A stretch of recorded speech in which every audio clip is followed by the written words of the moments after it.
art of leading, that is the qualities of a leader, you mentioned that a good leader is the one who solves the problems of his follower. A few days ago you said that a good leader does not,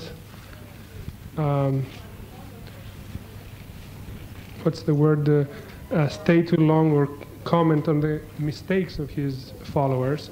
I'd like to know if you have some more advice of what makes a good leader, since we're going out to be leaders of men for spiritual growth. Appreciation of the good qualities of his followers. A man may have 99 bad qualities. If he has one which may be dug into him, that one appreciation of that one quality will encourage the man to multiply that value. And when a good quality starts to multiply, then I am one, may I be many. The world of good quality emerges from that one if it is allowed to emerge. An emergence of a good quality from the mouth of a superior will be like drawing the sprouting from the seed, from the shut-up seed. One sprout, and that sprout then develops into all the branches on all sides, the tree grows. So the appreciation of the good quality or good qualities of the followers inspire the followers to grow in all good.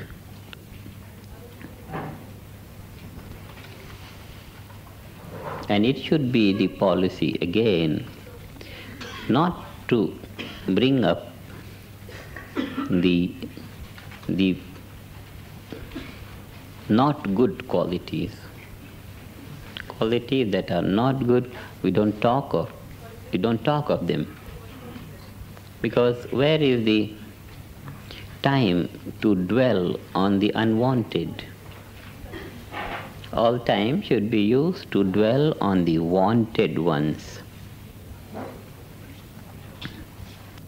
Don't bring in the weaknesses. Bring up the promising feature, good qualities.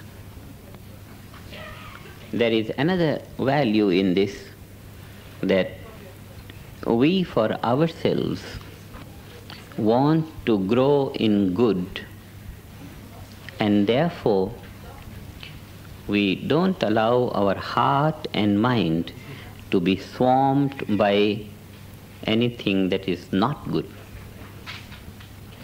We bring to our mind that which is good, which is helpful for progress. We don't bring to our mind that which is unhealthy, which is not progressive, which is not elevating. Because whatever thought we allow to come in, on whatever aspect we dwell, that aspect influences our heart, because it comes in our heart. Our heart starts to radiate that, then that radiation develops into speech. So, if we start to talk of something low, our heart gets into that low color, and then it radiates into speech. Therefore, there is always a formula for a leader. Safety first. Safety first. We go by this motto. Safety first. We want to improve all those around us, but in our enthusiasm to improve the environment, we don't have to get into the mud that might be available there. Heart is so small and it must grow into all good, and therefore we don't purposely bring unhealthy thoughts, low sentiments.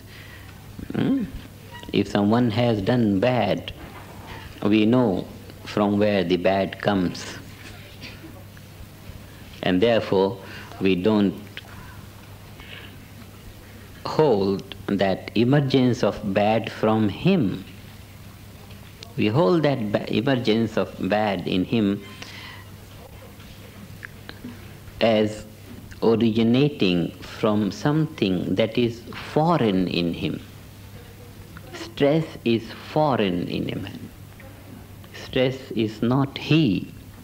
Stress has come from outside, and from that stress is the negativity coming out. And therefore, we don't condemn a man for his mistake, for his negativity, for his failure, for his misunderstanding, because we know this is not he. This is something that has unduly associated itself with him. He is bliss. Life is bliss. Life is purity. Life is knowledge, intelligence. And therefore, there is no place for misunderstanding, wrong feeling, negative emotions. There is no place for these negative things in anyone's life. And therefore, we don't condemn a man for if we see any such thing coming out from him. We just hold that these things are not coming from him, they are coming from stress. So by speaking that thing, he is more purified than before. For that we congratulate him. He has spoken out that bad thing or did that wrong thing, and he got rid of that stress. Now he'll be a better man. In this hope of him being better, even by acting in that negative way, he is better now. In this hope we take him, we deal with him. Safety first is very good. We must save our heart and mind from any wrong, negative or mistaken action or thought of anybody else. It's very necessary. If we have heard, it was a mistake to hear, but we couldn't close the ear. It was a mistake, we shouldn't have heard, but the ears are very wide open like that. It's this. So we just... One very wise man said, he talks a lot, but I don't have to hear all the time what he says. Even if the ears are open, but we don't take what he says to our heart. And thereby, we don't bring that mud into our heart.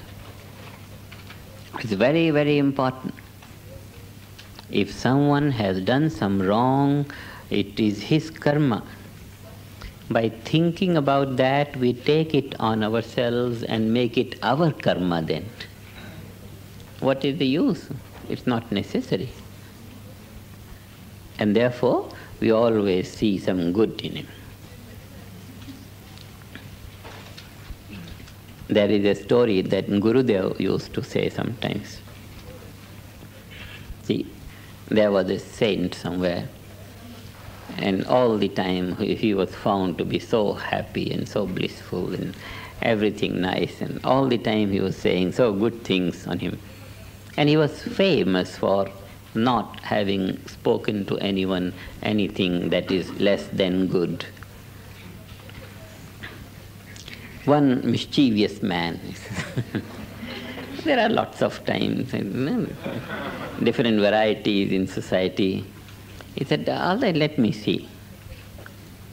So he he invited the saint. He said, I'll invite him with great paraphernalia of great devotion and all that. He went to him, he says, please grace our home by your presence. Then the saint said, all right, yeah. And here he lived, and here was the saint, and he walked many, many paths in the morning. Wanted to take the saint to his home from the ugliest path, dirty, nothing neat there, everything very filthy. And then he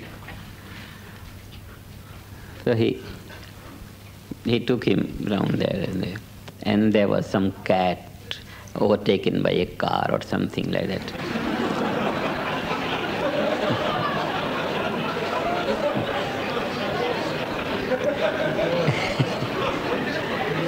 And then he said, oh, what a horrible sight. And then the saint said, that, look to the teeth, how neat they are.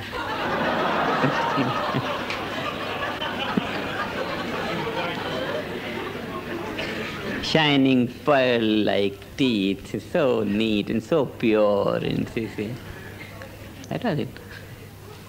He purposely made a remark to see, because the whole situation was so ugly, and how can the saint find anything good in that?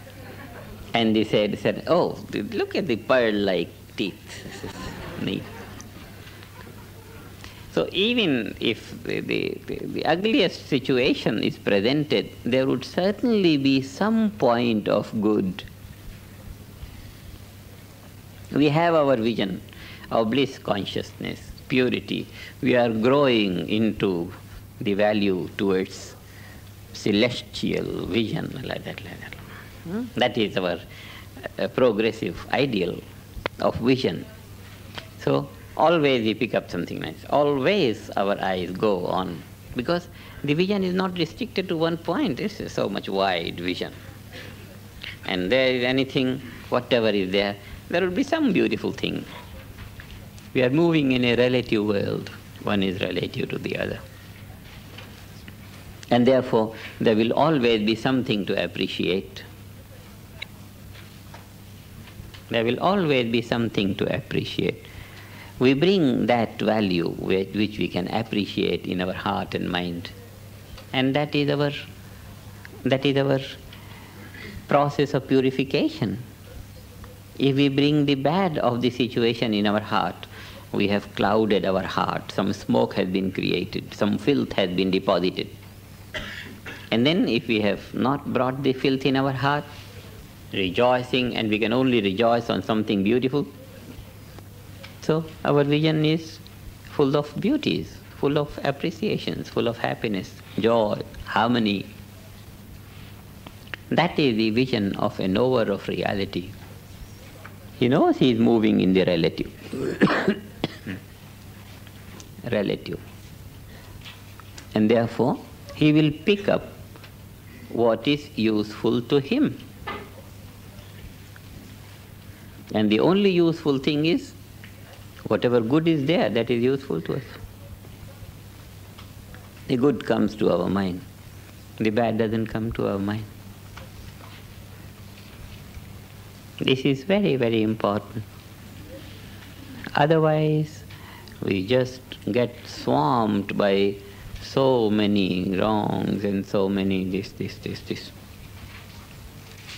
When we are rounding on long meditations, so many thoughts will come that we don't mind. We are on the process of purification and all kinds of negativity comes and goes, but it's not that we are bringing it. Our interpretation of situation belongs to us. Interpretation of the situation. We always try to interpret something good. Because by bringing good to our heart, we are developing the power of good. By bringing something wrong, we are allowing unwanted influence in our mind, in our heart. So we don't do that. Safety first. Always safety first. It's very, very important. These are very simple things. Safety first.